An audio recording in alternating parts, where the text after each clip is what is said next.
अस्सलाम वालेकुम class, I hope you are all doing well. जी, तो आज का जो हमारा इस लेक्चर का टॉपिक है that is clause and its types and functions. हमने पहले इससे प्रीवियस लेक्चर में फ्रेजेस, उसकी टाइप्स और फंक्शंस को पढ़ा था। आज के जो हमारा टॉपिक है आज के इस लेक्चर का that is clause and its types, और सिर्फ इसकी टाइप्स ही हमने नहीं करनी बल्कि हमने ये भी देखना है कि इसके फंक्शंस क्या हैं, एक क्लॉज कैसे फंक्शन परफॉर्म करता है। ठीक है जी, तो सबसे पहले हम देखते हैं the definition of clause. A clause is comprised of a group of words which includes a subject and a finite verb. A clause contains only one subject and one verb. The subject of a clause can be mentioned or hidden, but the verb must be apparent and distinguishable. A clause, a group of words containing a subject and predicate and functioning as a member of complex or compound sentence.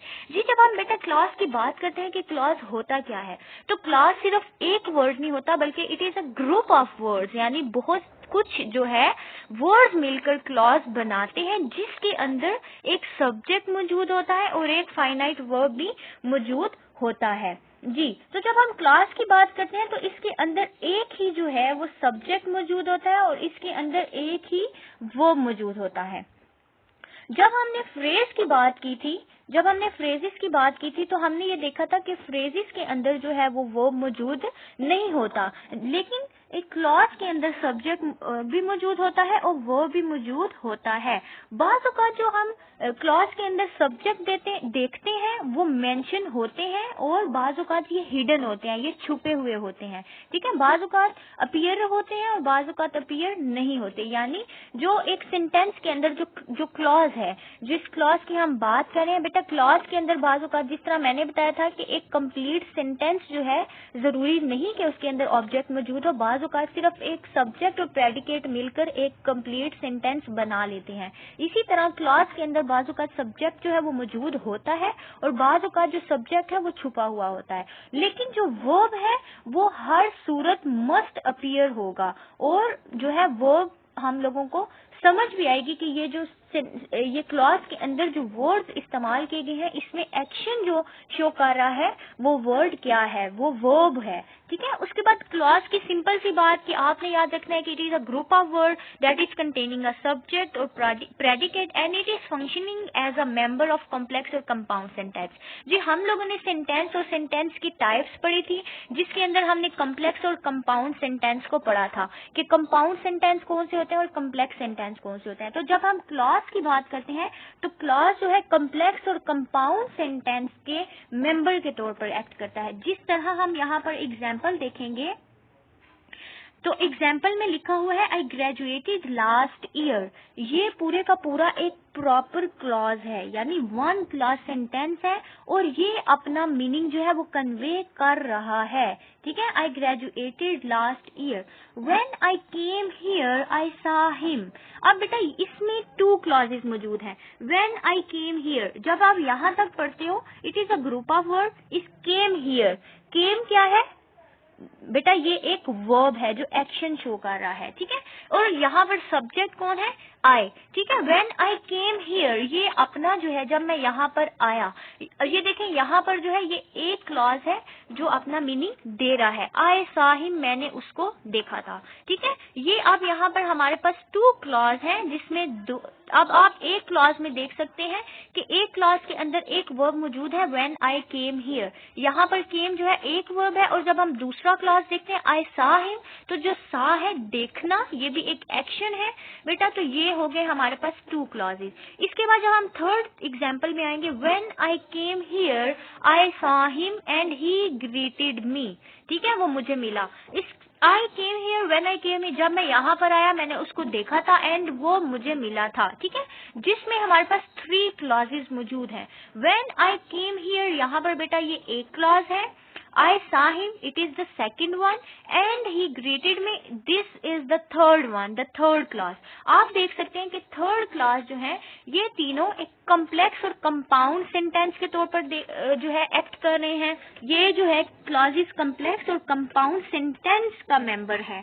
आप लोगों ने compound और complex sentences जो है वो type of sentences में पढ़ा था, मैंने उसको पहले डिस्कस कर दिया है। इस वजह से आपको ये इजीली समझ आ जाएगा कि क्लॉज किस तरह जो है एक कंपाउंड और कम्प्लेक्स सेंटेंस के तौर पर एक्ट करता है। उसके बाद हम बेटा टाइप्स ऑफ क्लॉजेस की बात करते हैं कि क्लॉजेस की टाइप्स हैं क्या। तो the smallest grammatical unit that can express a complete proposition, a clause is defined as a grammatical structure that contain a subject and predicate. The English language has 4 form of clauses. जी आप देख सकते हैं कि इसमें simplest उन्होंने क्या define किया है। उन्होंने कहा कि जो क्लॉज है वो सबसे स्मॉलेस्ट ग्रामेटिकल यूनिट है। ग्रामेटिकल यूनिट किस तरह है कि इसके अंदर ग्रामर के रूल्स के मुताबिक जो है ये क्लॉज बना है और ये क्या एक्सप्रेस कर रहा है, ये एक कंप्लीट प्रपोजिशन को एक्सप्रेस कर रहा है। और क्लॉज के अंदर अगर हम ग्रामेटिकल स्ट्रक्चर की बात करें तो ये ग्रामेटिकल स्ट्रक्चर कौन कौन से रखता है, इसके अंदर सब्जेक्ट और प्रेडिकेट मौजूद है। प्रेडिकेट का भी मैंने आपको बताया था। प्रेडिकेट क्या होता है, वो चीज जो एक्शन शो कर रही होती है जिसको हम वर्ब भी कहते हैं। उसके अलावा द इंग्लिश लैंग्वेज के अंदर हमारे पास 4 फॉर्म्स हैं क्लॉजेस की, जिसमें हमारे पास verb clause, noun class, adjective class and adverb class. Furthermore इसकी 2 मेन टाइप्स हैं, दैट इज इंडिपेंडेंट क्लॉज और डिपेंडेंट क्लॉज, जिसको हम ऑलरेडी पहले भी डिस्कस कर चुके हैं, लेकिन एक दफा हम इसको फिर से देख लेंगे।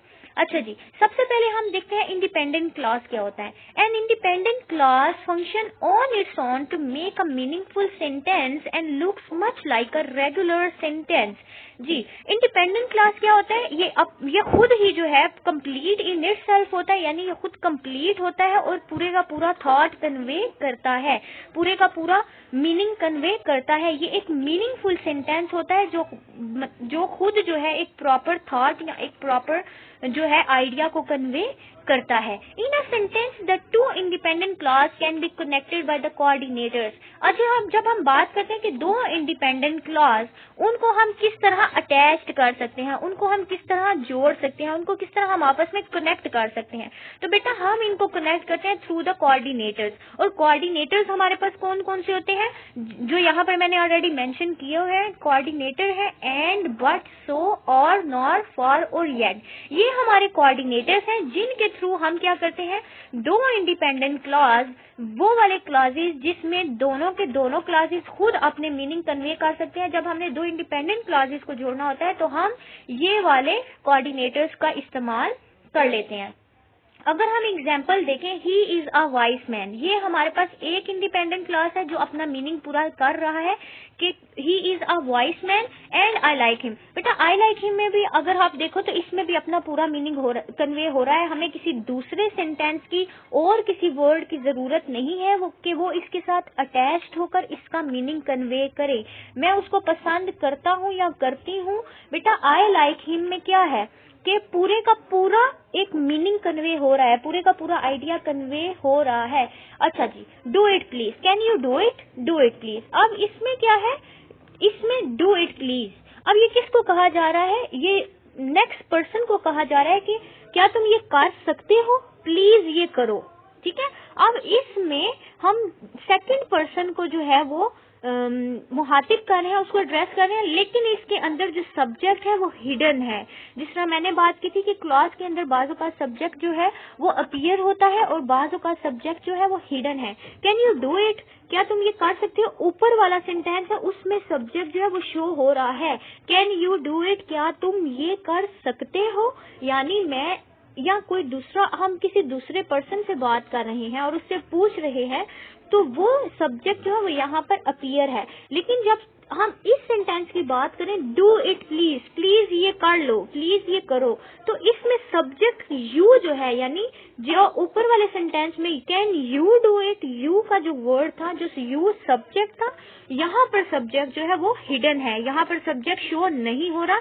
लेकिन हमें पता है कि एक सेकंड पर्सन है जिसको हम ये बात कह रहे हैं। हम ये कंप्लीट आइडिया हमारे माइंड में है, हम ये चीज, इस चीज को अंडरस्टैंड कर सकते हैं। ठीक है, I read the whole story, मैंने पूरी की पूरी कहानी पढ़ ली। इसमें भी ये क्या है, इंडिपेंडेंट क्लॉज है, हमें इसका मीनिंग समझ आ रहा है। जी, I want to buy a phone, मैं एक फोन खरीदना चाहता हूँ। बेटा जब आप इतना सा सेंटेंस पढ़ेंगे, इतना सा क्लॉज पढ़ेंगे तो आपको इसका मीनिंग पूरे का पूरा समझ आ जाएगा कि मैं एक फोन खरीदना चाहता हूँ। ठीक है, हमें किसी और सेंटेंस की जरूरत नहीं है इसका मीनिंग पूरा करने के लिए, हमें इसका पूरे का पूरा थॉट समझ आ रही है। लेकिन चूंकि हमने एक दूसरा इसके साथ इंडिपेंडेंट क्लॉज लगाना है, इसको अटैच करना है, हमने इस्तेमाल किया किसका, कोऑर्डिनेटर का। अब कोऑर्डिनेटर यहाँ पर बट है, बट का वर्ड कोऑर्डिनेटर है जिसको हमने लगाकर I don't have enough money, लेकिन मेरे पास क्या नहीं है, रकम नहीं है। ठीक है, मैं एक फोन खरीदना चाहता हूँ, मेरे पास रकम नहीं है। अगर हम सिर्फ बट को छोड़ के इस सेंटेंस को देखें, I don't have enough money, मेरे पास इतनी रकम नहीं है, बेटा ये एक कंप्लीट सेंटेंस है, पूरे का पूरा कंप्लीट क्लॉज है जो कि अपना मीनिंग खुद कन्वे कर सकता है। अगर हम पिछले पूरे सेंटेंस को स्किप कर दें फिर भी इस सेंटेंस की समझ हमें आ रही है, ये सेंटेंस अपना मीनिंग पूरा कर रहा है, ये एक मीनिंगफुल क्लॉज है कि I don't have enough money, मेरे पास इतनी रकम नहीं है, मेरे पास रकम नहीं है। ठीक है बेटा, ये जो है पूरे का पूरा मीनिंग कन्वे कर रहा है, हमें इसके साथ किसी और सेंटेंस को लगाने की जरूरत नहीं है कि वो अपना मीनिंग हमें दे। ये भी इंडिपेंडेंट क्लॉज है। इसके पीछे वाले क्लॉज की भी जब हम बात करें, I want to buy a phone, ये भी पूरे का पूरा एक इंडिपेंडेंट क्लॉज है। हमने क्या किया, हमने बेटा इसके अंदर बट का वर्ड लगा के यानी कोऑर्डिनेटर लगाकर, इसको कंजंक्शन लगाकर हमने क्या किया कि हमने दो इंडिपेंडेंट क्लॉजेस को अटैच कर लिया है, दो इंडिपेंडेंट क्लॉजेस को आपस में जोड़ लिया है। जी ये हमारे पास हो गए इंडिपेंडेंट क्लॉज।